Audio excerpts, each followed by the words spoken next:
Aqui se contava a história que em 1914 apareceu a história do primeiro padre por aqui. Depois em 1943 que veio o padre Elvio, aí tornou-se paróquia e veio o padre Elvio morar aqui. Até foi na época que eu nasci que eu fui batizado. Inclusive eu sou era afilhado desse Comercinho Ferreira Filho e sua mulher. E assim depois foi passando padres e padres. Quando chegou em 1958, 56 por aí, veio o padre Vilela morar aqui. E é importante que ele construiu a casa paroquial era muito ruimzinha. Ele demoliu e construiu o famoso salão paroquial. E o que impressiona assim, nos dias de hoje, que foi esse enorme prédio construído, tudo puxado a lombo de burro. Tijolo, areia, amadeiramento, andaime, tudo isso a lombo de burro. Só que ele não teve engenheiro, aquilo pouco durou. Eu quebrei muita pedra para poder fazer concreto aqui lá. Você vai ver. Aí depois, quando chegou em 1968 por aí, ele foi embora, aí veio o padre Luiz Vieira Arantes tomar conta aqui da paróquia, então foi ele que demoliu a igreja antiga, conversou com o bispo, teve muita polêmica, uma parte não queria que demolisse, uma parte queria, a igreja era meio escura, muito pequena, queria construir em outro lugar, mas não encontrava uma localidade adequada. Aí chegaram numa conclusão de demolir mesmo. E foi importante, isso eu acho que é uma honra para Alagoas, que a igreja construída aqui na diocese, até não sei se no Brasil, mais rápido. Demoliu e construiu e inaugurou com 1 ano e 3 meses.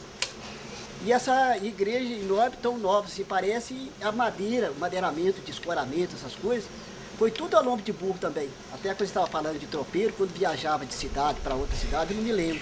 Mas depois que começou a tropa aqui, que era o meio de transporte aqui, eu comprei uns burros e comecei a tropear, e inclusive trabalhei 30 anos. E essa madeira de andaime, eu puxei toda a madeira, 1000 varas, lá do Mato João Silvério, as varas enormes, tinha vara de 6 metros, 5 metros, para construir. Aí depois é que chegou outro novo padre, e aquele aí, o salão paroquial, que já estava estragado por falta de engenheiro, deu umas trincas. Então o padre Zé Antônio demoliu aquele salão paroquial, construiu essa casa nova, está aí adiante lá um centro comunitário. E eu tenho uma impressão que quando eles foram construir a igreja nova, inclusive tinha uma imagem aí famosa. Essa imagem, esse padre Vilela tentou vender ela, um cara apareceu e dava um carro em troca da imagem, e o padre tentou querer ganhar, o povo misturado, dizia que a imagem era de madeira, que por dentro era cheia de ouro. Inclusive essa imagem, com a construção da igreja, consumiu.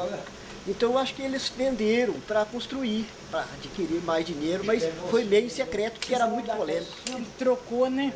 O sino daqui da Lagoa, o padre Vilela pegou, tinha rachado um pouco. O sino é história, né? Arrumou para trocar todo um sino menor. E o sino daqui era de bronze que fala mesmo, né? Com ouro, baiada a ouro com bronze. Tinha coroa de Dom Pedro. Tinha coroa de Dom Pedro no sino, era um sino importante. E o padre Vilela pegou e vendeu. Para o Museu do Rio Grande do Sul. Lá para o Rio Grande do Sul, para modelo. Trocou o sino lá, recebeu um tanto de volta e sumiu o sino da Lagoa. Era o melhor sino aqui do sul de Minas. Em tudo. O madeiramento vendeu quase tudo. Porque o altar-mor da igreja antiga é idêntica da Iroca. A mesma coisa. Tinha um órgão, né? Tinha a parte do coro, né? O Santos pintado a óleo, né, com uma tintura própria, né? São Pedro, que tinha do lado, e parece que São João, do outro lado. Lugar de criança, de adulto, o congregado mariano, mulher não sentava com homem, era separado. O Monsenhor Inácio da Iroca é que acabou com esse tabu na Lagoa, quando ele veio para cá, porque tinha um lugar de destaque da família do Coronel Cinza. Aí o Monsenhor Inácio perguntou por que não povo ir para frente e por que ninguém sentava em tal lugar. Aí eles falaram que não podia, que é da família tal. Eu falei assim, não tem isso aqui não. Aí a coisa pegou fogo depois. Lá tinha uma pedra, bem quadrada, bem cortada, não sei se foi cortada a capricho, se foi da própria natureza, e eles diziam que lá era assombrado, que eles vieram com o defunto, que o povo cansaram muito e parou o defunto lá, ou por causa de vaca brava, não sei como é que é o negócio, e que por causa desse motivo aquela pedra era assombrada.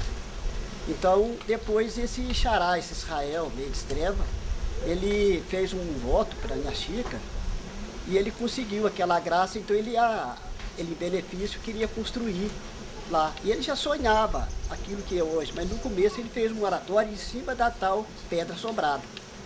E ali ele construiu, começou a fazer a novena de Nha Chica, oração, e depois é que ele foi progredindo, hoje tem lá uma linda capela e uma linda praça de Nha Chica. Primeiras festas cabiam sempre umas 10 pessoas ajoelhadas no genuflexório que ele colocou bem de frente com esse oratório dessa ermida, e a gente rezava aquele texto diariamente na novena, fizesse sol ou chuva, atolava até pro joelho, mas ia lá. E cabia pouquinha gente, o oratório era daqui em você. Cabia pouca gente ajoelhada. Depois aumentou tanto que hoje tem gente ajoelhada, tem gente em pé, deitado, caído no botiquim, etc e tal, tudo, dançando. O meu tio, ele teve um tumor aqui, muito grande, nessa altura aqui do braço. E ele fez uma consulta sobre esse tumor. E aí os médicos pediu que ele retornasse, que eles iam fazer uma cirurgia. Às vezes que fosse preciso levar para de fora, qualquer lugar. Aí ele ficou muito nervoso e ele fez um voto para Nha Chica. E ele me contou, que de noite, ou naquela noite ou na outra noite, ele sentiu um frio muito grande no braço e no outro dia, quando ele acordou, aquele tumor tinha estourado. Aquele tumor estourou e sortou um negócio branco de dentro, assim, poroso, e sarou. Eu estava no catecismo, depois do catecismo, o padre Zequinha falou assim: a criançada agora, após o catecismo, desce com as pedras e vai lá apedrejar aqueles palhaços que estão cantando lá embaixo. E estava, a Assembleia de Deus estava pregando ali, o Nicanor, foi o primeiro pastor daqui, era do Rio. Ele era clarinho, a esposa dele era escurona, Jordelina.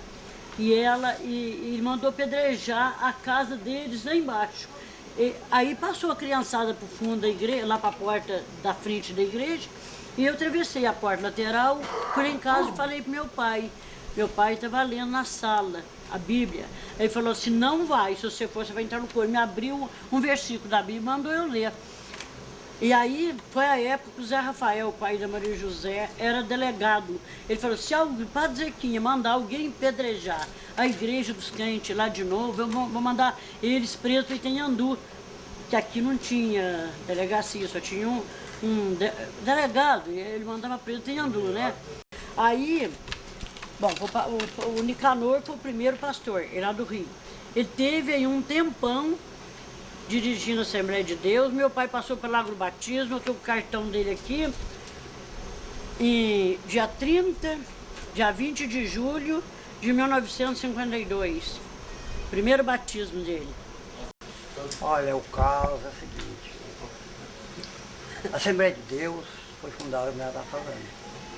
O pastor Nicanor vieram de chapéu, quem conhece chapéu, quem conhece São Pedro, passaram por Garrafão, passaram por Garrafão não, Charco, Chavalo, pousaram na casa do Quinópolis ali na Lagoa, dirigiram um culto em frente ao bar do Dig. Eu era solteiro, o dia que o pai dela batizou eu era solteiro.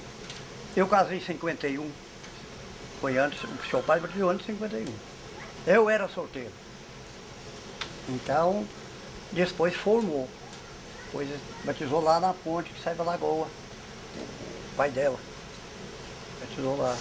De lá, o Nicanor dirigiu a casa, morou na casa do Antônio Afonso, Casa Velha, onde mora o João Bosco, Casa Velha do Antônio Afonso, muito conheceu. De lá, aí depois o Nicanor não a lembro bem, porque eu não frequentava a igreja, eu não era crente. Eu aceitei em 42. Eu citei em 70, aí voltando. Depois foi entrando os pastores, tomando conta, até que depois veio o Silverzão, veio o Alberto, Depois passou do Zé Clemente, que é o principal, natural da lagoa. Né? Depois do Clemente, passou para esses outros até chegar a nós. O pai dela foi o primeiro a ser batizado, né? Ali naquela pontinha para cima da ponte da saída da paróquia, tinha uma pontinha por cima, tinha uma praia, né? E ficou assim de gente, porque o povo é curioso, né? Os primeiros crentes, e o catolicismo era majoritário, tá aquele mundo de gente, gozação e tal, etc. Afogaram o São Inácio dentro d'água, o São Inácio levantou e coisa, e o povo começou tudo a gritar, e eu me lembro direitinho, né, Maia? Ele falou, cada um cuida nas suas missões. Me lembro direitinho, cada um cuida na sua missão. Foi batizado o pai dela.